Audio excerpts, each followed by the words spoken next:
What's up, guys? Welcome to Critique the Critics, the show that thinks that basically if I had an entire nation and I knew that these critics existed, I'd hide it too, because they're terrible. Yeah. My name is Tech. I'm Kojak. And today we have Jared with us. Again. Wow. You can call him Jared, you can call him Wink. He still won't hear you because you're either listening to this and watching this, and the only way you can communicate, I guess, is with comments. All right. Comment. Metaphysically. Exactly. Today we're talking about the movie Black Panther. We're going to take a look at audience reviews that are negative or just generally hilarious. We're going to read to you some really, really funny fake facts. But before that, we are going to read a review that you guys probably will immediately get worried about. I am trying to pronounce the name. Yes, we're going to read Fumlani S. Langa's review of the Black Panther. From where? This is City Press News 24. Yeah. Great. You guys don't know City Press News 24? Sorry. Sorry. Some of the places that this goes is very interesting, and I'm good. I'm curious as right. to what you guys are going to think. So we're basically going to critique this, read it, make fun of it, and just generally have a good time. At this point, you should know the deal. I mean, come on. You've heard this. Since 2014. Yep, we've been doing this for a while. So here we go. Black Panther represents a momentous achievement for Black people in the realm of arts. But is this a good film, or are we just simply overjoyed at seeing a predominantly Black cast? Well, I'm glad you asked, Fumlani. Yes, it is good. That was very brave of you to attempt that name. I wish this review was like, yes, it is a good film, and then the review is over. And it deletes itself. Yeah, it self-destructs, like it's Inspector Gadget, or whatever. Like, this message will self-destruct. Oh, that's Mission Impossible. It's also Inspector Gadget. That's Yeah, right. it does it in both. Black Panther. During the opening week of Black Panther, I lined up alongside many other Marvel fans to watch the film that's high on the buzz of a momentous achievement for Black people in cinema. Neat. So you're already a fan and you waited online. Okay. We're setting up the stage for something crappy. Yeah. For a while, I almost forgot that this was actually just another big budget franchise from Marvel Studios. How? They've made it pretty obvious Like at right this at point. right at the beginning, Yeah. it shows a bunch of Marvel properties and then says Marvel really big on the screen. For a while. Yeah. And like money burns on the side. I thought that's what Africa actually looks like. The Marvel logo. The vision was birthed by director and co-writer Ryan Coogler, who spent time in Africa to research the film. He nailed it stylistically, but perhaps put too much focus on representation at the cost of entertainment and story value, which, in the end, suffers slightly. Was he not supposed to put African people in Africa? Yeah, right. Did he represented too much? Also, I suffers slightly doesn't sound like you should be writing any of this. That sounds like, look, it could be a little better. Yeah. Is he gonna say we need more Andy Serkis or something? No, but this gets good. All right. There were subtle differences in the expected style, and of course, other moments when the norm was upheld. I was expecting a superhero with that awe-inspiring epic feel of DC's Man of Steel. Wow. That's what every Marvel fan inspiring says. movie. You know what? I wanted a movie that's notoriously hated by most people, especially people who like Marvel. You know what's wrong with Marvel? Not enough DC. Yeah, that is a bit of an issue. Yeah. Yeah. I was expecting African Superman, is what that guy just said. We had that. It was called Steel. Oh, yeah, it was called Steel, not Man of Steel. Maybe that's... He got Steel confused with Man of Steel. Yep. Shaq. Yeah, but I do understand that Henry Cavill and Shaq look very similar. They do. Yeah. When they have that mustache, they look the same. Yeah, I thought it was Jason Momoa. Yeah, they digitally removed Shaq's mustache, and I was like, Henry? What I now realize has happened to Black people is that we've praised a corporate machine for using traces of our culture as a large-scale gimmick. This is the issue. Obviously, he's saying we because this is a black person writing this. Okay, this is the problem: is that this isn't a gimmick. This is the story. Yeah, there's nothing gimmicky about this. It's about people in Africa. Granted, it's a mythical Africa, but that's what it's about. Yeah. It's the story. It would be a gimmick if they were like, you know what, let's represent more Asian people, and they just put a bunch of Chinese people in Africa in the Black Panther story, and then we're like, oh, that's a gimmick to get more Asian people on screen because they completely changed Black Panther. But that's not what they did at all. They just told the freaking story. Yeah, Black Panther starring Jet Li. Yeah, exactly. That's something the 90s would do. If you digitally remove the mustache, looks exactly like Henry Cavill. Exactly. Yeah. Yes, it's amazing to see a predominantly black cast in a big budget Hollywood film. And yes, they spoke. I don't know how to pronounce this this type of language. Isiosa? I don't know. Isiosa, it kind of sounds correct. I don't know how to pronounce it. And wore incredible African clothing. And let's not forget that the women are immensely fierce. So far, everything sounds incredibly positive that you're talking about. Right. And also, the coolest thing about the African clothing is that they specifically wanted to make African clothing, right, that looked like it progressed to the future. Right. I remember you saying that. So like they intentionally kept old materials in it and old styles, but then added different things to it to make it look like it actually moved forward. And that is bad. I mean, it's really cool. Didn't like most of them like wear that style on the red carpet and stuff because I think most of the cast thought it was like awesome. I think so. But the film is painfully average. It's so weird to, like it average for what? It's not. For what? But like for me, I started getting into all the Marvel movies late. Yeah. There's nothing average about the films. Like you may not like them and they may not be up your alley, but there is literally from the storytelling to the effects to the cast, there's nothing average. It is like an insane assault on your senses that I don't know. But also each of them have affected my senses. Yeah. But each of them have a different feel too. Sure. This one didn't feel like any of the other ones. No. It had such a different like look and feeling to it and style to it than all the other ones. And I think it's incredibly shallow and like you're kind of completely lacking any bit of thought or reasoning, in my opinion, if you just go, oh, there's special effects and it's really big and loud and it's from Marvel, it's just like all the other ones. That's ridiculous to me. That's what I thought it was. That was my problem, and that's why I didn't want to go see them, and that's why I only caught a couple of them. It wasn't until I started watching all of them and I realized, holy shit, there's so much more going on. But that's the thing is, you were thinking that without seeing them. This guy's thinking it with seeing them. Right. And that doesn't make any sense. That was all really funny, guys. Sorry. It's critique the critics. It's not all jokes. It does so much in every area, but actually tell a riveting story, starting with the highly publicized soundtrack produced by rapper Kendrick Lamar. I always figured the idea behind a soundtrack was that you'd hear the featured songs in the film. Maybe they'll be broken up, shortened, or used innovatively. This barely happens, which isn't a train smash. What? I don't even know what that means, but also it's weird to be disappointed that like there weren't enough needle drops in the movie. Right. Like that doesn't. Wow, who cares? This isn't Guardians of the Galaxy. Yeah, it wasn't. Yeah, it didn't change the story. Right. It wasn't like, oh man, I didn't hear enough of Kendrick's rap style. This movie's bullshit. Yeah. However, the story is, Michael B. Jordan's character, Eric Killmonger, doesn't seem to be that menacing. No. I was hoping for a demented villain along the lines of Dr. Doom or the Joker, but then I realized that I wasn't watching Batman, and I also wasn't watching Fantastic Four. Right. And I was looking for the exact wrong thing. What? He didn't have any thrilling dialogue or present the hero with How a moral... dare he just be smart and cunning? Yeah.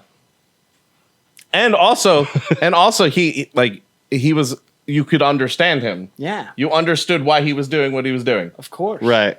Which is actually incredibly unique. Yeah. But you wanted the Joker who's crazy. Yeah. I want someone completely crazy, not sympathetic, not human. Right. I don't get That's it. the wrong thing. I don't get I don't get it either. He didn't have any thrilling dialogue or present the hero with a morally crippling choice like the Green Goblin once did to Spider-Man. What are you talking What are you about? talking about? Morally crippling choice? That's the entire plot. That's the plot of this movie. Oh, man. You missed it. Wow. How can you miss that? That's, I don't even know. That's Michael B. Jordan's arc in the movie. Right? That's the entire thing. He probably thought Black Panther was the kid playing basketball at the beginning the whole time. He's like, when are we going to see Black Panther again?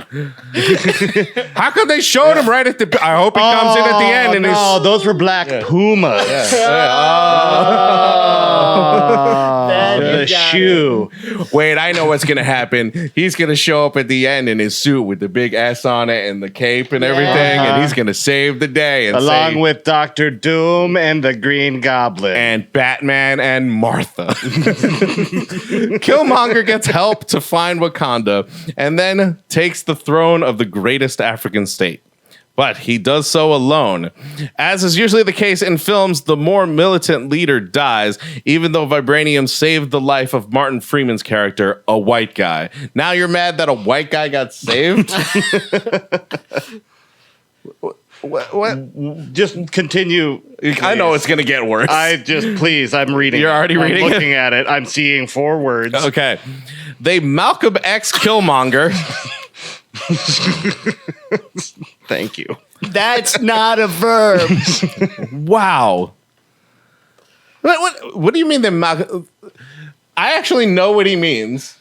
Because Malcolm X initially was like white devil, and then right before he was killed, he said, he basically was like, I was wrong. Some people are evil, some people are not, and he kind of changed his mind. Right. So literally, you're using Malcolm X as a verb and a negative verb to describe. I think they forgot about that part. Well, also to describe someone learning a lesson. I need to stop. Someone learning a lesson. I need to stop reading ahead. Yeah, I'm just getting antsy for you to continue right now because I'm reading ahead. God damn it! I just like the idea of getting mad that someone learned a lesson. That's the craziest. Well, when you're looking for the Joker, right? That's what happens. Yeah, it's like I read the tortoise and the hare, and then all I got from it was I shot my brother. What? No. Wow. Yeah, who was basically trying to unite the diaspora, leaving the more placid and Euro-friendly Chadwick Boseman in charge. Granted, placid and Euro-friendly. What? How is he Euro-friendly? He was African. Isn't he British? In No, reality? No, he might be. He might be in reality, but I don't remember. He was a man who was African in Africa. Right. Anytime he spoke with an African accent or dialect. I don't know. Okay. Granted, his intentions were to do harm, but they should have let this play out to an extent. He didn't do enough harm, is what happened. Oh, I got it. I get it. All right. Because the thing is that they wanted end of the world shit. Oh. That's my theory. theory. That's in 3 movies. Right. But that's my theory. This was end of an entire civilization, and that's not enough. Yeah, no, I understand. He was that. incredibly disappointed by Schindler's List. I mean, dude. because they didn't finish the job. Because they didn't finish the job. And all they were doing was getting rid of a people and not all people. You have to have aliens showing up and destroying the entire Earth. Otherwise, there's no real cost. I mean, to be fair, I'm starting to agree. Have you seen The Man of Steel? Oh, is that the one where Andy Serkis plays Shaq? All right. Well, it was hard to tell because of the whole, because of the mustache. It's really tough. The only time I've seen the world almost entirely taken over was either by Decepticon robots or strange beings like Ultron in the Avengers or Nsaba Nur in X-Men Apocalypse. When will the brothers and sisters get to shine on the Imperial tip? I think it was like 6 months later when the next Avengers movie came out, right? I don't know. Also, Maybe a year. Also, that's the only time that you've seen a world almost be entirely taken over by anything. Really? Yeah. There's tons and tons and tons of movies and stories like that. In fact, War of the Worlds is one of the most famous ones. Well, I think that And you don't have Decepticons. Yeah. You don't have Ultron. Well, no, you don't I have think any of that shit about War they're of the Worlds. asking when will the brothers and sisters get to do that? Yes, and I get that, but they said the only time I've seen the world almost entirely taken was either by these three things. Yeah. He named three, like there aren't any more. There's so Right, many yeah. more. So many more. The graphics also need work. Leave. Yeah. Leave. Get outta Well, here. that is actually a thing that a lot of people I understand that a lot of people have pointed that out. and it was actually it was legitimate. It was because it got super crunch time rushed. I agree. and they weren't able to actually do the things they wanted to. Now I agree. You're but being here's- funny, I sir. I agree, but here's the Yeah, thing. I know, right? I agree, but here's the thing. Here's the thing. If you go, these graphics need work. And one of the most visually stimulating, incredibly ambitious things Right. ever. Yeah.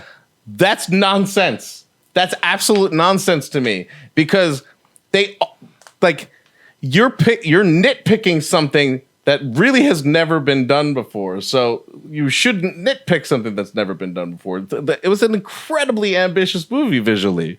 It would be like if they we're looking at Lord of the Rings and all the things that they changed, or The Matrix and all the things they changed, and been like, I was a little weak with the graphics, man. That could have looked better. And it's like, nothing has ever looked like that before, though. So it doesn't matter if it could have. It's still better than all the other shit. It doesn't matter. The scenes of the ancestral plane that feature John Canny are so obviously filmed on green screen. It's 2018 and they still haven't figured out a way to mask that flat synthetic feel in these kind of images. Why couldn't they have just filmed these in actual savannas in Africa? CGI for a scene of dialogue didn't make sense to me. I mean, why not just CGI out Henry whatever's facial hair? Yeah, for right? sure. I mean, it doesn't make sense to you because you've never made a movie. Yeah, there was probably Right. a You reason. just There's a talk- reason. You just talk about them. Yeah, you talk about movies, but you don't know what goes into actually making them. So there's probably a reason that they had to do that, and it was an important scene, and they made it work so that people like us get to see a movie. You spoiled son of a bastard. But really, CGI for a scene with dialogue, I just don't understand why. I don't get it. I don't get don't it. get it. Because I've never seen The Lord of the Rings. The entire thing's CGI and it's all dialogue. It's like, oh, more CG talking. The story fails, and deep down in your heart, you know the action sequences are simply fair, not out of this world. I disagree, I- but maybe I haven't seen the stuff that this person's seen. My favorite thing about the action sequences of this movie, my favorite thing about this movie, other than the fact that it did have a compelling plot and was acted out really well, is the fact that you got all of the action you wanted. You got martial arts, you got like war style stuff, like Lord of the Rings and Game of Thrones type stuff. At one point, they're flying freaking spaceships over that war, and you're like, now it's Star Wars? Like, the freaking movie, like little kid me was like, yeah, do the next thing. Add more stuff. Fucking throw giant tigers. I don't care what you put in here. Throw, like, Narnia the fuck out of this thing. I really don't care. If a centaur came out, or whatever, like, and then like a xenomorph came out. Like, I understand that that's Ready Player One, but like, but if So really, what you wanted to see is Ready Player One. right, But exactly. he got it. I wanted Ready Player One with black people, and I got it. Yes, exactly. No, but that's exactly what we wanted, and we got the like. That was so exciting because they're fighting on the ground with spears, and then all of a sudden it's like, and you're like, oh my god, spaceship! Right, there's spaceships. I forgot there were spaceships in the universe. That's great. Yeah. The two fail while fighting their final duel. Or fall while fighting their final duel. Sorry about that. As they fall, they throw punches at each other because we all missed that in Spider-Man 3. I didn't see Spider-Man 3, so I felt very lucky that they brought it back in this one. Yeah. My favorite thing is about that being said is that, like, yeah, that's the flaw of Spider-Man 3. Okay. That's what people bring up as what shouldn't have happened in Spider-Man 3. They really shouldn't have that falling fight. Nope. I'm pretty sure it's the shitty emo dance sequence. I recall seeing Marvel's Luke Cage put on headphones with the Wu-Tang Clan's Bring the Ruckus playing. Then he dispenses justice like you wouldn't believe. Go and check the scene out, then ask yourself if there was anything remotely that cool in Black Panther. There wasn't anything remotely that. Because it's that's also a different thing. Because that's his thing. This thing keeps going. This is long. It's really long. I didn't even realize how long it was. I just read the first bit and got to Man of Steel, and I was like, "This is the one." Oh, let's see where it goes. There we go. All right. All right.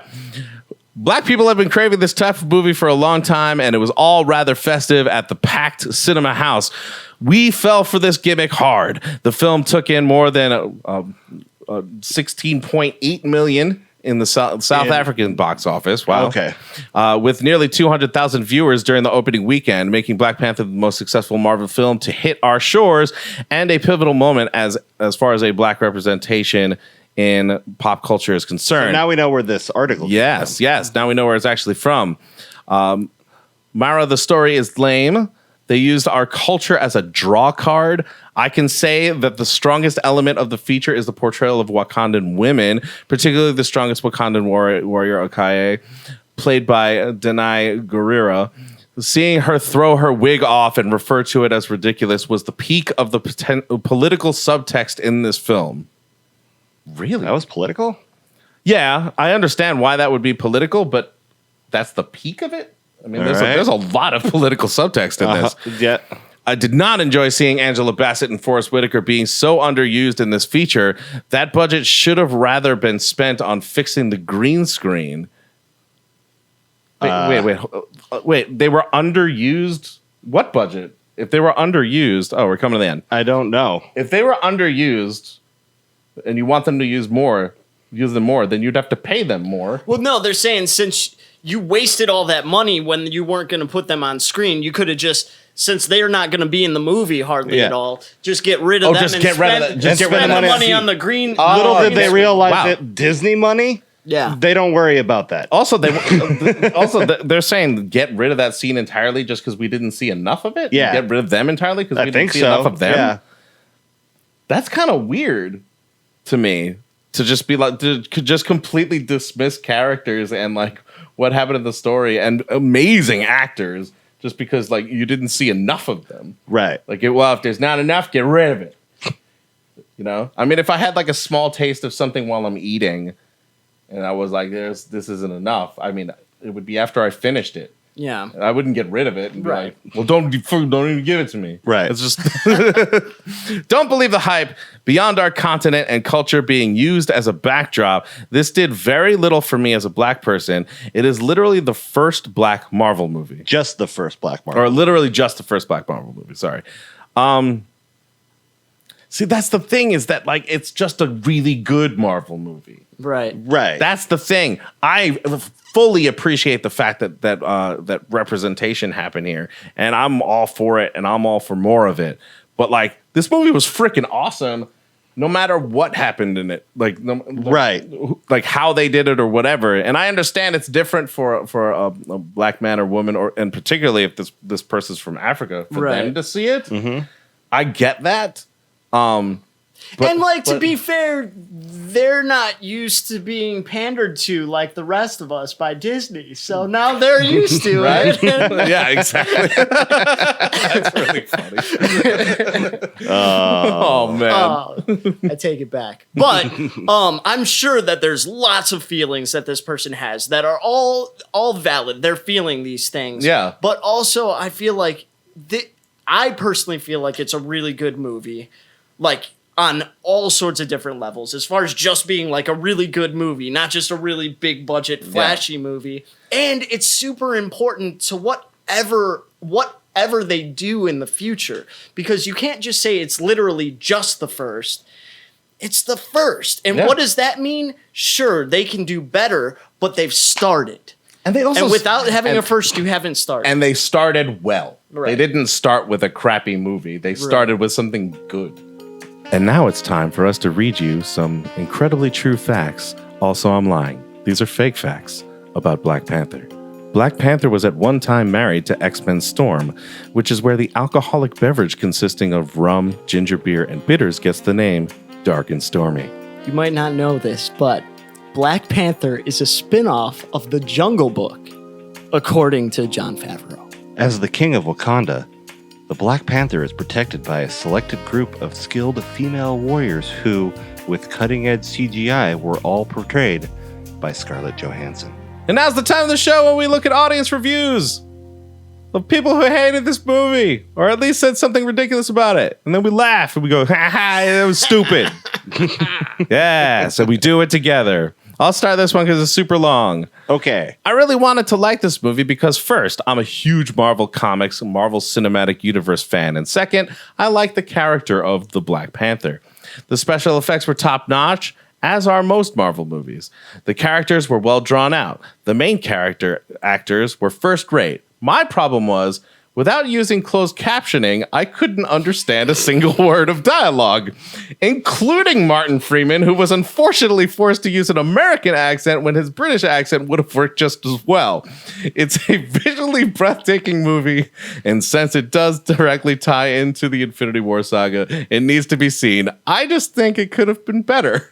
So everything was great, except I'm not good at understanding people who have accents. And that was enough to bring you down that many stars? Half a star is what this got. I don't get y'all's English. I don't understand y'all's English. It was nice looking at the pretty colors and stuff. Y'all have could done me a little good favor there and got me some good speaking voices. Mm-hmm. Maybe if y'all learned how to talk English too a little better, we'd be able to enjoy your cute little picture.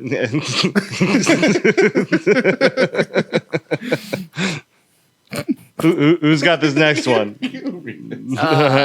Only Freeman and Circus playing well. That sounds like a different movie. Yeah. Oh, look at them playing together. No one else play well. No one. No one. Just the two white people. Yep. Also, the two white people are the only people who were good in this movie. Wow. Well, that's ridiculous. that's Vasily. I mean, it would have been. I would have said something different if I could have understand any of the other people in the movie, but I couldn't. You know, you gave that person a southern accent, but they made it clear that they were British. Oh yeah, for sure. Okay. We're just making fun of them. Yeah. Oh, okay. All right. Oscar says, "Fuck this piece of shit movie." Wow. There's really not much to say about that. No, I just laughed it's just, when I read it. Yeah. It's so aggressive, Oscar. It's really aggressive. Oscar O. Oscar. His name's Oscar. Oscar is basically just. This is the review of 2020. Yes. Yeah, exactly. It's in 2020. He knew something we didn't. Yeah. Right in January 2020, he puts this up. He's like, listen, this is the least of our worries. Yeah. I'm from the future. Everybody fuck off. Good movie or not, fuck it. Yeah, fuck all of it. I've lived through 4 decades, the 80s, the 90s, the 2000s, the 2010s, and April. Awesome. Let's see what's next. Are you kidding me? You could predict the entire movie in the first 10 minutes. Spears that shoot. Come on, people. We're better than this. No, we're not. No, we're not. You give me spears that shoot, I'm like, I'm in. Yeah. Yeah. That's not a hard sell. It sucks that like people reach a certain age where something that cool isn't cool anymore. Well, I mean, cowboys fighting aliens. Yeah. I mean, Pacific Rim. Kaiju versus giant mechs. Yeah. I'm in. Yeah. And if there's ever like you have like full permission to like punch me in the dick if there's any moment where I'm like, I don't want to see it when I hear about spears shooting or just people. What if Nicolas Cage? Yeah.